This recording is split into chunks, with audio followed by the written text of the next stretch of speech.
Samantala, sumailalim po sa Filipino Sign Language Training or yung FSL training ang mga kawani po ng Persons with Disability Affairs Office or PDAO sa bayan po ng Pozorobio, Pangasinan bilang bahagi po ng pagsisikap na mapabuti ang pag-atid po ng serbisyo sa mga persons with disability, partikular na sa mga may kapansanan sa pagdinig. Sa isinagawang pagsasanay, tinutukan po ang mga pangunahing FSL signs sa tamang paraan ng pakikipagkomunikasyon sa mga deaf at hard of hearing clients upang mas maging epesyente at malinaw ang transaksyon sa tanggapan.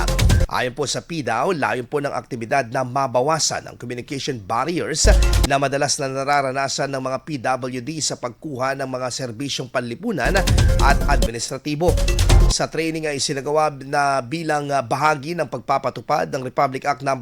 11106 o yung Filipino Sign Language Act na nagtatakda ng opisyal na paggamit ng FSL sa mga transaksyon ng pamahalaan na may kinalaman sa deaf community. Sa pamamagitan ng pagsasanay, inaasahang mas magiging handa ang mga personnel ng PDAO Pozorobio na maghatid ng mas inklusibo, pantay at naaangkop na serbisyo sa mga residenteng may kapansanan. IFM News. IFM News. IFM News.